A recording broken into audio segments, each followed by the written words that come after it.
9804-4555. Copa Táxi. Ligou, chegou. 16 anos transportando com carinho e segurança. Copa Táxi. Copa Táxi.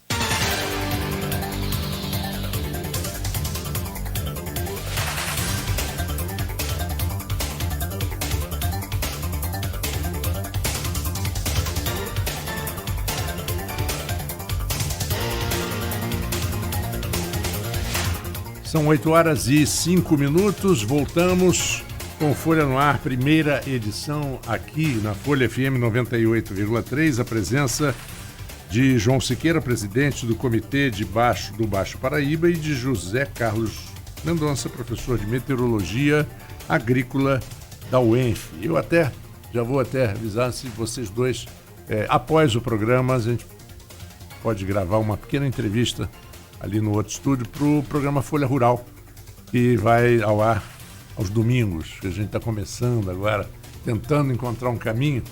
Mas vamos voltar então para essa modificação, essa mudança política, porque tudo isso que a gente está falando é um assunto muito técnico.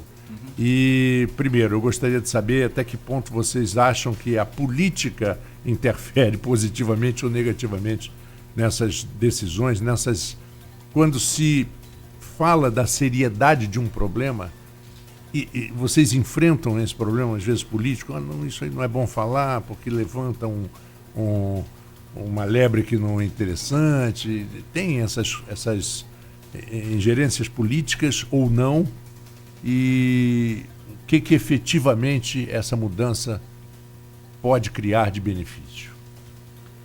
Bom, Antônio, aqui na região a gente tem, graças a Deus, uma geração de campistas que sempre que traz para dentro, junta e traz para dentro. Então, no setor agropecuário, nós temos no setor, nós temos o Sindicato Rural bastante atuante. Sim. Nós temos Ronaldo Bartolomeu. Com o Bartolomeu, né, e com o Dr. José do Amaral bastante tempo lá, agora mais recente o Bartolomeu. Ou seja, existe um grupo existe um grupo muito unido ali. No setor canavieiro, a gente tem a Asflucan, associação com título lá na frente. A Coagro, eu lembro lá atrás, quando a Coagro surgiu, criar a Coagro, a ideia do produtor rural ser indústria, virar indústria. Essa foi a ideia. Através da associação, abrir uma indústria para o produtor virar. E aí sim, o sucesso da Coagro, com a boa gestão lá da equipe toda, liderada por Frederico Paes. Nós temos o Eduardo Crespo, que foi secretário de Agricultura de Campos, hoje é vereador, trabalhando firmemente aí é um colega nosso lá, funcionário da UENF, né, do Laboratório de Fitotecnia, defendendo o setor. Ou seja, nós temos um leque de excelentes campos. Tem João Siqueira também, que é do setor agropecuário, filho de produtor rural, e está à frente do comitê. Ou seja, a gente tem um grupo de campistas, de gente aqui da terra que traz para dentro. O exemplo disso foi... O que é louvável, né? O que é muito bacana. O que é legal. E esse pessoal é bacana, é bom quando a gente se reúne e discute estratégias e negócios, porque é o pessoal sério que está trabalhando entendendo a problemática e buscando soluções. Pô, o João Siqueira sai daqui, vai lá para Volta Redonda. Agora você me lembrou o Dorico Paraguaçu. Com a problemática e buscando a solucionática. O João sai daqui, vai lá para Volta Redonda, lá para o Ceivap, lá brigar junto com a turma dele, lá buscar defender nós aqui. Frederico, Tito e tudo mais vão para Brasília, Eduardo vai e tudo aí vai. Todo mundo sai correndo atrás das coisas.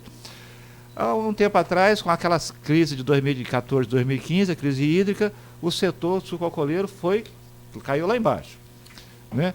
E aí nós nos solicitaram um estudo que foi feito um balanço hídrico, que nós mostramos o problema do clima sobre a produção. E aí houve uma aglutinação política à época bastante vultosa, né? Junto com o Frederico Veiga, aqui da Universidade Rural, né? Nosso Carlos Frederico, e outros deputados à época, todos deputados estaduais e federais. Ou seja, houve uma ida a Brasília e por 2 anos seguidos nós conseguimos, a região conseguiu aqui a subvenção da cana-de-açúcar, que foi R$12 por tonelada para cada produtor. E isso não resolveu o problema, mas deu uma aliviada nas perdas que todo mundo teve, né? Então, essa coisa de quando a coisa fica ruim, todo mundo se junta para defender, isso é muito louvável aqui em Campos. A gente tem trabalhado bastante nesse sentido. A UENF dando suporte técnico, a Universidade Federal Rural. Tal. Mais recentemente, a gente foi demandado um estudo sobre o clima da região. E nós fizemos isso com uma série histórica de 1937 até recente, aonde a gente identificou, isso não começou comigo hoje, isso começou lá em 2004, ainda à época, o Dr. Arnaldo Viana era prefeito de Campos. Nós tivemos uma solenidade no Trianon, com toda a Defesa Civil Federal, que foi uma reclassificação climática da região sudeste como um todo. Pra você ter ideia, 40 municípios do norte de Minas foram reclassificados como semiárido ou subúmido seco. Municípios do norte do Espírito Santo e do extremo sul da Bahia foram reclassificados e aí entraram no polígono das secas com verba da Sudene, com o Banco do Nordeste, ou seja, um monte de incentivos fiscais favoráveis à mitigação do problema da seca. E à época foi feito um documento, na época então pelo professor Valdo Marques, que foi presidente inclusive da Sociedade Brasileira de Meteorologia, foi professor titular da UENF, né, é um meteorologista bastante reconhecido nacionalmente. Esse documento foi entregue numa solenidade no Palácio no Trianon. À época, Campos tinha royalty de orçamento de 2 bilhões. E politicamente não se trabalhou para que... Nós mostramos à época que nós éramos igual Linhares e São Mateus. Por que aquela região norte do Espírito Santo foi e nós não fomos? Né? Bom, falta de articulação política. Porque 40 municípios do norte de Minas entrou e nós não entramos. Se os números mostravam que nós éramos iguais, né, do ponto de vista de regime climático. Articulação política. Né? Então, Total. Bom, mais à frente nós fizemos essa ampliação desses estudos, publicamos, mostrando lá que a região noroeste é diferente da região norte em relação ao regime climático. Ou seja, a gente vem há 15 anos trabalhando esse tema com dados de pesquisa, com dados oficiais do governo federal e etc. Mais recentemente, o então, à época, senador Eduardo Lopes, hoje secretário estadual de Agricultura, nos demandou, através de Clodomiro Crespo, um estudo sobre esses índices. O que a gente vem percebendo, e aí nós ampliamos a série de dados, nós percebemos que nós já conhecemos o regime hídrico de chuva aqui da região. Né? Nós identificamos e publicamos isso, e mandamos esse relatório para ele, que o que classifica um clima são 3 índices. Né? É o índice de aridez, o índice hídrico e o índice de umidade. Isso é uma metodologia reconhecida mundialmente, adotada pela ONU, pela Organização Meteorológica Mundial, etc. Nós usamos a metodologia padrão, clássica, e nós observamos que, nessa série histórica toda, em termos médios mensais, nós temos, aqui em Campos, a gente já sabe do nosso déficit hídrico, mas nós temos pelo menos de 3 a 4 meses do ano que o nosso índice ele é semiárido. Tá? E de 3 a 4 meses por ano, o nosso índice é de subúmido seco, que é o degrau anterior ao semiárido. Tá? Então nós viemos de um subúmido seco, entramos no semiárido, que é o pico do déficit hídrico, agosto também do cachorro doido, agosto não chove. Né? É terrível. Inclusive, as pessoas falam só das consequências agros, mas humana também. O humano é terrível. Também, em São Paulo é uma tristeza em agosto. Então esses números estão publicados aqui. Esses números foram para Brasília. Então, né? E a gente tem o nosso verão chuvoso, que, em tese, João sabe bem disso. Janeiro, quantos janeiros a gente tem visto aí sem uma gota d'água? Quer dizer, um período de seca em pleno período chuvoso. Isso é desastroso. Tá? Então, quando a gente analisa isso, em termos médios, é aí que está um grande problema. Inclusive, houve um parecer em Brasília que foi feito um recurso, lá com essa PL do deputado Vladimir Garotinho. Em termos médios gerais, nós não seríamos classificados hoje como semiárido. O meu relatório conclui isso. Nós hoje, em termos médios, nós somos subúmido seco. Que é, como você explicou, um degrau. Um degrau antes. Porém, nós temos ao longo do ano, não só em Campos, não, Campos, São Cardoso, Quissamã e São Francisco. Nós temos de 3 a 4 meses com índice de semiárido. Quando a gente analisa isso da série histórica, a gente percebe que a elevação, a tendência de elevação para o índice de aridez. Então, se hoje nós estamos um degrau abaixo, daqui a pouco a gente vai estar como semiárido. Esse subúmido seco vai ficar se agravando. Por quê? Porque não sou eu que publiquei, não. Se a gente entrar lá no site do IMET, a gente vai perceber que a umidade relativa do ar reduziu. Tá? Isso é dado da normal climatológica até 2010. A umidade do ar reduziu. A precipitação diminuiu também. Nós éramos 1.055, hoje oficialmente seria 1.000. Reduziu.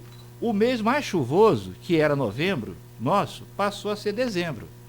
Então, sabe aquela história que a gente está achando que está sempre atrasado? Tá sempre... Não são mais as águas de março, são as águas de maio, fechando o verão, e etc. A gente também tem percebido isso. E quando vem para cobrir um déficit. E a temperatura subindo.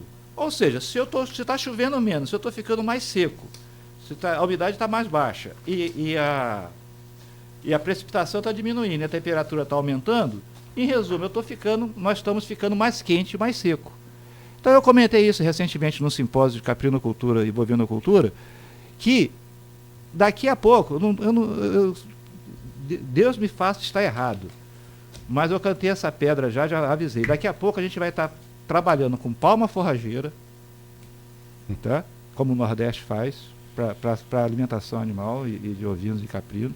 Daqui a pouco a gente vai estar trabalhando com água salinizada, que a gente já vê esse problema.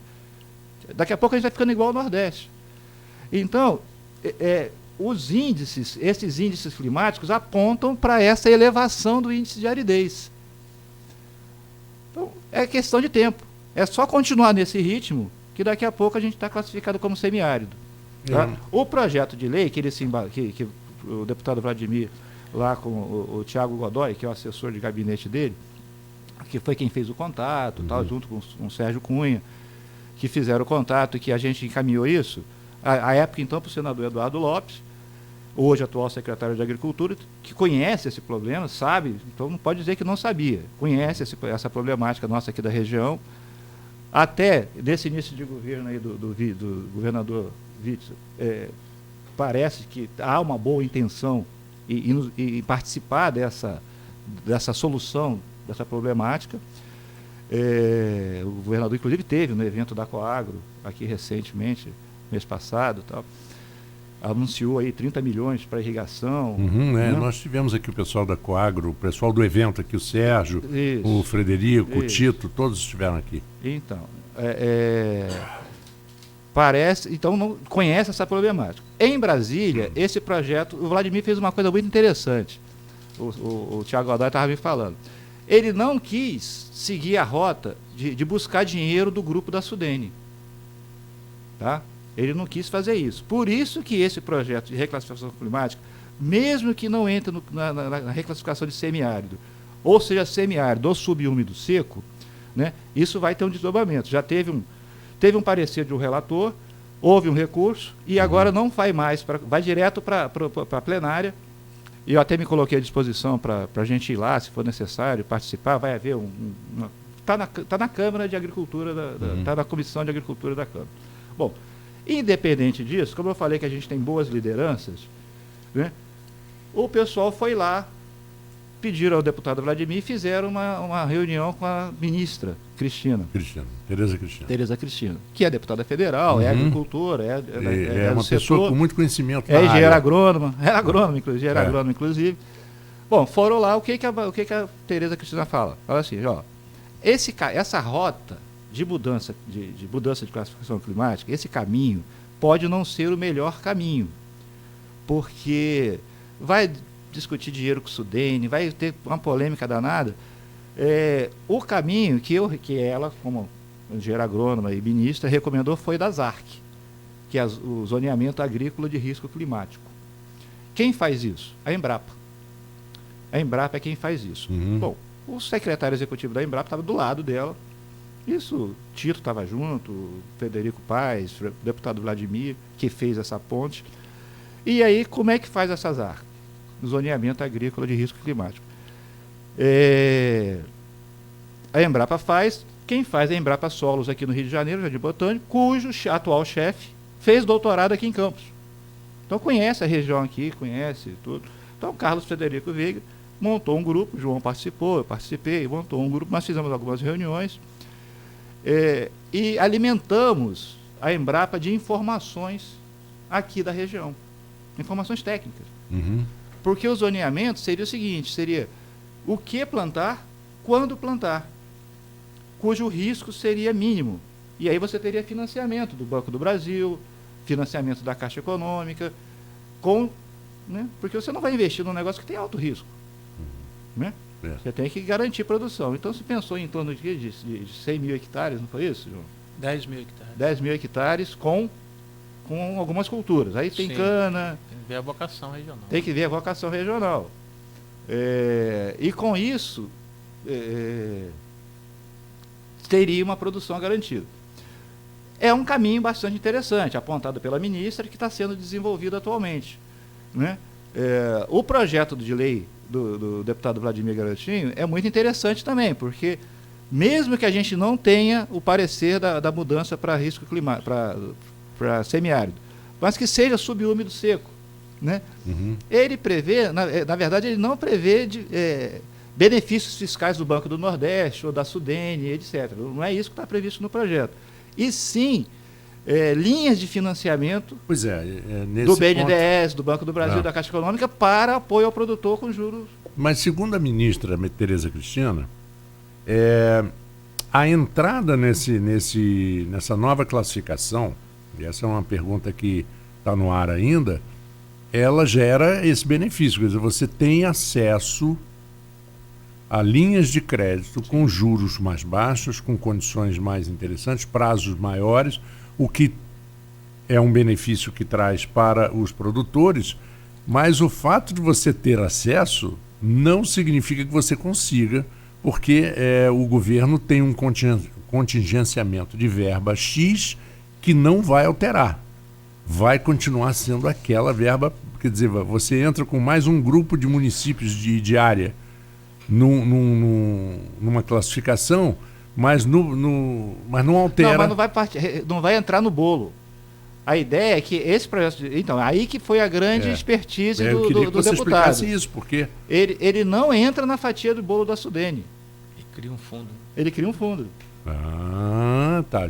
Isso foi a grande expertise. Mas você falou de movimentação política. Eu queria fazer voltar a esse tema, porque nós já tivemos algumas frentes aqui, nós somos de Campos, né? O Progir mesmo, uma grande frente de revolução agropecuária da nossa região, e eu acho que agora nós estamos vivendo novamente essa frente, entendeu?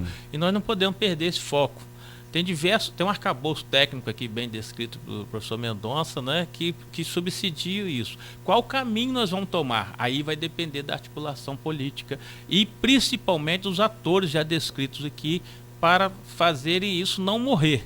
Porque algumas frentes já foram iniciadas e morreram ao longo do caminho. E nós não precisamos mais, não podemos mais suportar a gente continuar nesse marasmo que estamos hoje na agropecuária da nossa região. O secretário municipal de Agricultura era Nilton. Nilton saiu, se afastou agora, é Marco, né? Isso. Robinho. Então, Robinho já esteve lá com a gente lá na UENF, é uma pessoa muito proativa. Quero deixar registrada aqui a participação de Robinho. É uma pessoa que tem vontade e quer fazer. Né?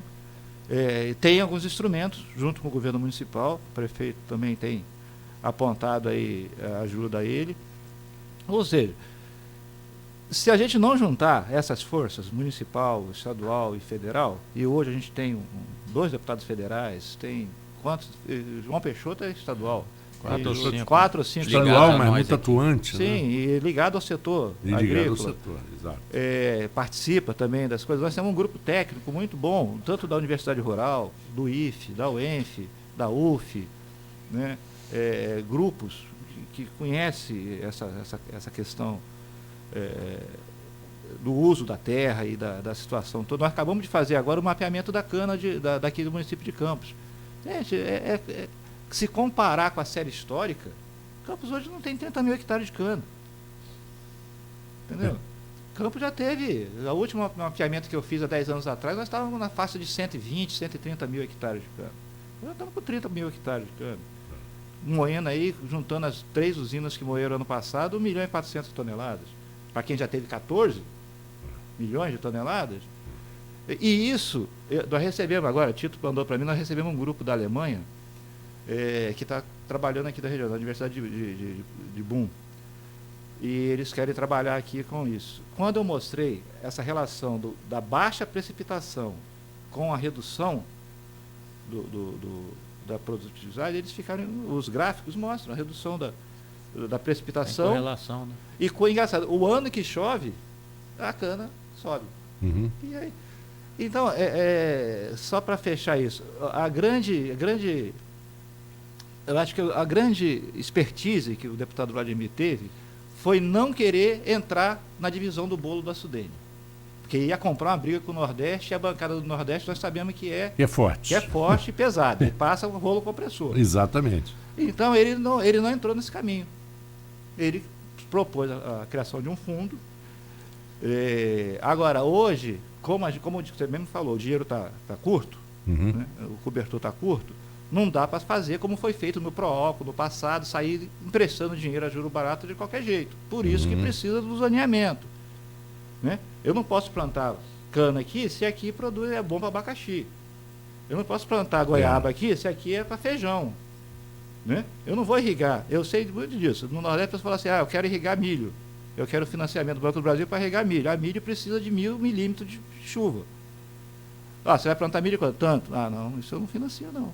Porque o banco não quer levar prejuízo. O interesse do banco não é pegar a sua terra. É financiar e pegar o juro dele e ganhar dinheiro. Banco não é produtor rural. Então, ele fala assim, eu financio o sorgo. Você quer plantar sorgo ao invés de plantar milho? Porque o sorgo precisa de 600 milímetros. O milho precisa de 1.100 milímetros de água. Então, isso é o zoneamento. Né? O Estado agora está apontando, projeto até iniciado por João Siqueira, propôs inicialmente e parece que está começando a tomar um corpo melhor, que é a produção de um polo de produção aqui à margem do canal Coqueiros, à margem do canal São Bento, no entorno de São Bento. 2.000 hectares irrigados. Tudo bem, o Estado entraria com a infraestrutura. Agora, o que cada produtor pode produzir? Né? É isso que a gente está numa fase aí, o Estado está sinalizando com isso, né, João? Estão trabalhando nisso. Quando você se referiu à vontade política, quer dizer, em resumo, o que você quis dizer, vontade política, interesse, proatividade, quer dizer, tentativa de solução, o que a gente, felizmente, eu acho que está diminuindo, é aquele problema antigo. O político tal e cria um projeto inteligente, um projeto autossustentável, de repente o político que vem o substitui, diz assim, eu não vou botar azeitona na empada do político, quer dizer, não pensa nunca na comunidade, né? Não pensa nunca no bem-estar da cidade. Isso aqui em Campos ainda é pior do que isso. Porque eu estava falando de mobilização política, se a sociedade, falei no início aqui, não saber de onde vem a água, hoje eu acredito que a maior força política é a manifestação da sociedade. Aqui em Campos nós temos um resquício, um ranço mesmo, sou campista, nascido aqui na Mar do Paraíba, né, de que é uma autocrítica, mas também a gente luta contra isso hoje, e é o nosso programa todo esse.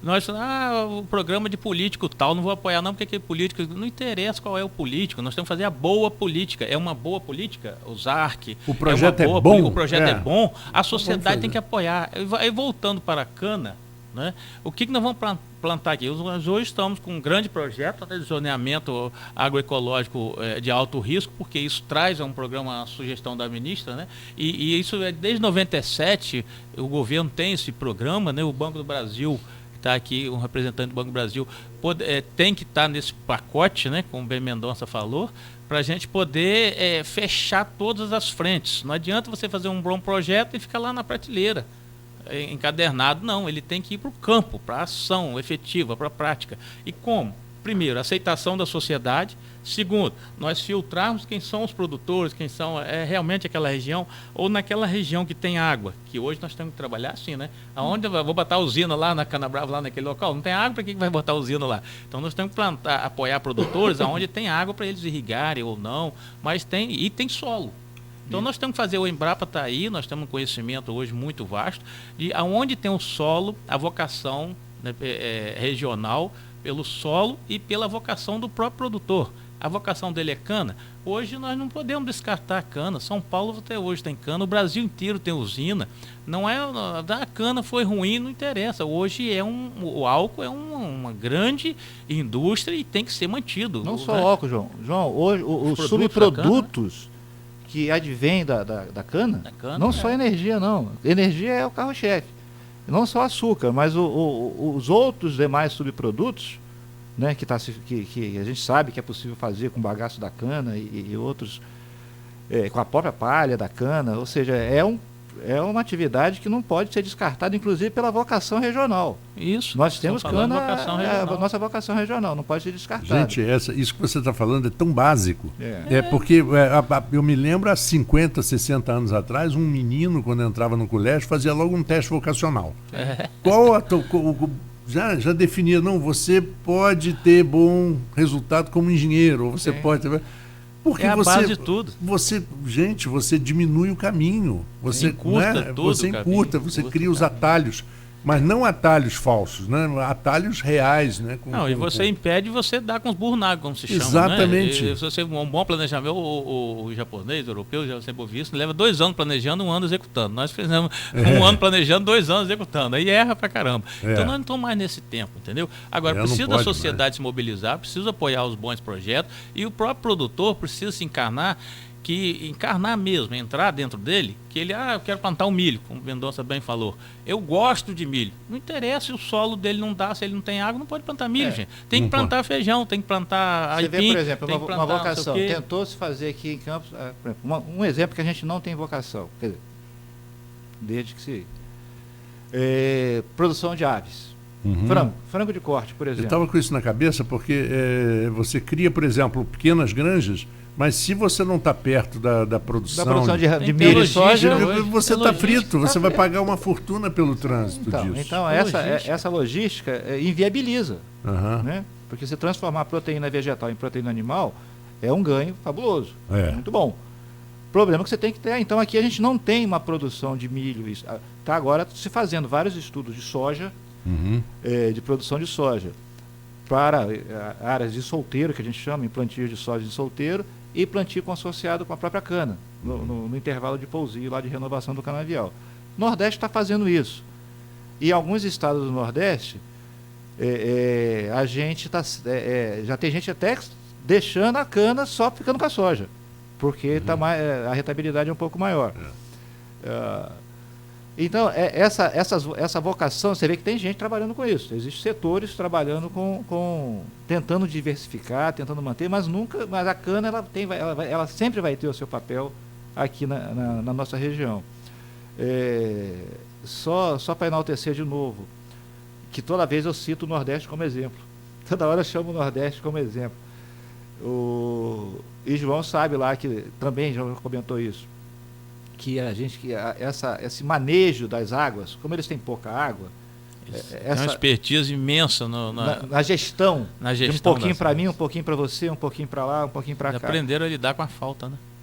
E é o que a gente daqui a pouco a gente vai ter. Eu vislumbro isso, Antônio. Infelizmente, não havendo alterações no pensar geral, na política geral de gestão, a gente vai acabar daqui a pouco produzindo palma rumo ao Nordeste. Vai conseguindo a linha do Nordeste. Daqui a pouco a gente vai estar igual ao Nordeste. Trabalhando com água salina, trabalhando com palma forrageira, trabalhando com caprino, com cabra. Entendeu? Essa é um caminho, pelo que a gente está vendo hoje. Se não for feito alguma coisa. Se não, a gente não ajustar o rumo, o nosso rumo hoje é padrão. E cada vez mais, nós estamos chegando aqui ao final do programa, temos aqui mais 2 minutos, mais ou menos. Cada vez mais a gestão, esse termo gestão, porque é engraçado que no Brasil existem palavras que são eleitas, as palavras do momento, né? Como a gente já viu, né? Empoderamento, coisas que poderia ser definido com outras palavras mais simples, não precisava sofisticar, mas nesse caso, cada vez mais a gestão e ser pragmático na solução. Mas isso que nós estamos buscando, nós estamos como eu falei, repetindo, mas é importante enfatizar, nós temos arcabouço tecnológico, hoje foi bem descrito aqui, de água, de tecnologias, etc. As 4 melhores universidades do Brasil estão presentes aqui no nosso, inclusive no comitê também, pensando isso. Então precisa o produtor aceitar, precisa o produtor sair daquela ideia de que tudo esperar pelo governo, que também não é mais assim, o recurso é limitado, o recurso vai ser aplicado pontualmente em ações, no plantio, na colheita, no levantamento de dados, na estruturação da irrigação, nesses polos que nós estamos visualizando aqui. Então o produtor precisa mudar também, se adequar também às novas realidades, que o recurso é limitado, é curto, mas nós temos ações pontuais que podem voltar a crescer um setor da nossa região aqui. Qual é esse setor? Esse ajuste fino nós estamos fazendo agora. É a cana, é a horticultura, é a fruticultura, é o leite, a pecuária intensiva. Então são várias frentes que nós estamos trabalhando, que vamos filtrar essa vocação regional, não do produtor, só do produtor, mas também de solo, etc., para a gente definir essas coisas. E a política pública, a boa política tem que estar inserida nesse processo, porque quem faz as leis são lá a LERJ, o deputado federal, que vão impactar nós aqui. Então nós temos que estar também conectados com esse sistema, senão nós estamos num caminho obscuro aí para seguir. Bom, a você, João, muito obrigado, mas para encerrar, o Zé Carlos Mendonça fazer uma costura final.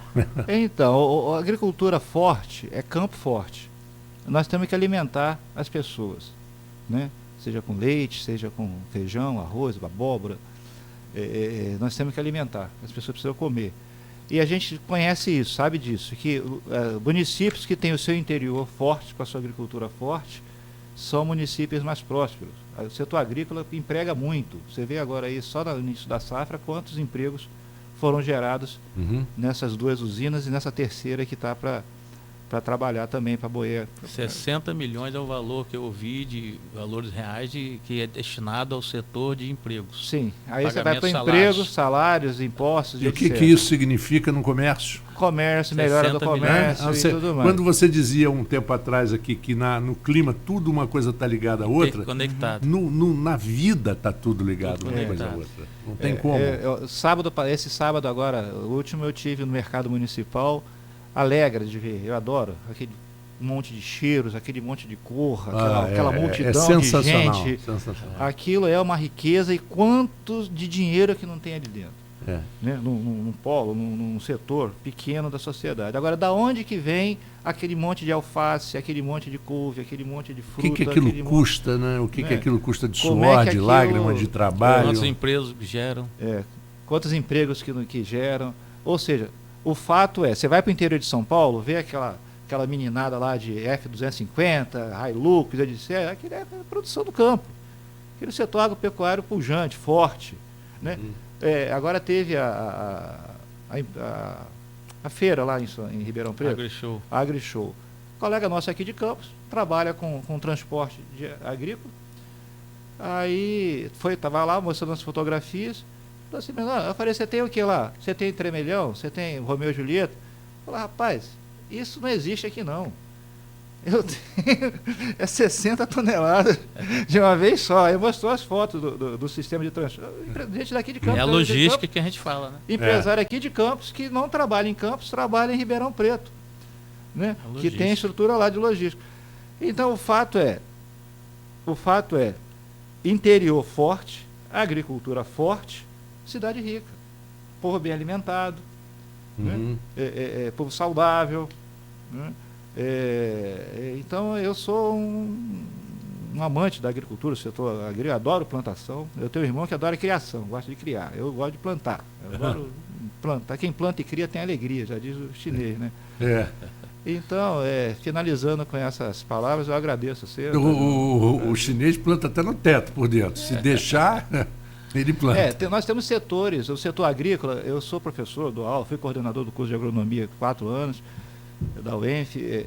Eu sempre digo, agricultura não tem nada de romantismo, não. Às vezes parece aqui, a sementinha que vai para o chãozinho, que vai nascer a plantinha, que vai dar a florzinha. Agricultura é a vera. Agricultura é acordar 4 horas da manhã para tirar leite, 3 horas da manhã para tirar leite. Agricultura é enfrentar sol quente. Agricultura em sistema aberto, você está dependendo de clima e tempo, que são variáveis que você não controla. Ou seja, se você não tiver muita engenharia, muito conhecimento, muita tecnologia... E muita disposição. E muita vontade... Você vai ter certeza de insucesso, né? Quando você tem uma estufa e tudo mais, eu fico muito feliz quando eu vejo nossos egressos, nossos estudantes que se formam, uns vão para o setor de pesquisa, fazer mestrado, e outros vão para o mercado de trabalho. Eu estou com os estudantes agora que me mandam fotos, me mandam mensagens, trabalhando com produção de tomate, em estufa, alta tecnologia, café, né, produzindo café lá no sul de Minas. No norte dos Estados Unidos, no estado de Connecticut e Massachusetts, você tem as maiores e melhores produtoras de qualidade e de quantidade de fumo, de folha de fumo para capa de charuto. Sim. Que é o que eles chamam a capa Connecticut, e que é um frio congelado, e todo mundo sabe que fuma é coisa de área tropical. Então eles têm aquelas estufas enormes, você vai viajando de carro e só vê uma atrás da outra, uma atrás da outra. A verdade é que nós precisamos alimentar querendo esse povo todo. Querendo consegue. Alimentar essa população é um desafio, frente a essas mudanças climáticas, frente a toda essa problemática que a gente tem de recursos hídricos, de falta d'água e baixa precipitação e temperatura mais elevada, qualidade de água, quantidade... A verdade é que o grande desafio é produzir alimentos de qualidade para atender essa população que cada dia cresce mais, né? Esse é o grande desafio e para isso, Antônio, a gente precisa justamente dessas boas lideranças, desses bons políticos, dessas pessoas entrosadas, aglutinadas em prol de buscar essas soluções para desenvolver a sociedade como um todo. Não adianta ficar só desenvolvendo o individual, o particular. Né? A gente precisa tem que pensar no coletivo. Pensar no coletivo como um todo. Nisso eu finalizo, agradeço a participação, colocamos à disposição. As portas estão abertas para vocês. Eu acho que esse assunto, inclusive nós vamos levar esse assunto de novo nesse domingo no Folha Rural, e a gente vai ter vocês, vamos considerá-los como consultores permanentes eternos do que a gente quer pelo menos passar para a população. Agradeço a Luizinho também, né? Agradece a Luiz o convite nosso aí, que com certeza convidou, a gente está aqui cumprindo, ele não pôde estar presente, mas deve estar ouvindo a gente aí. A Luiz, um abraço, tudo de bom. Muito obrigado a vocês dois, e nós vamos a um pequeno intervalo. Quando voltarmos teremos teremos o Direto da Redação, e a gente continua com a programação na Folha FM. 2019 inicia.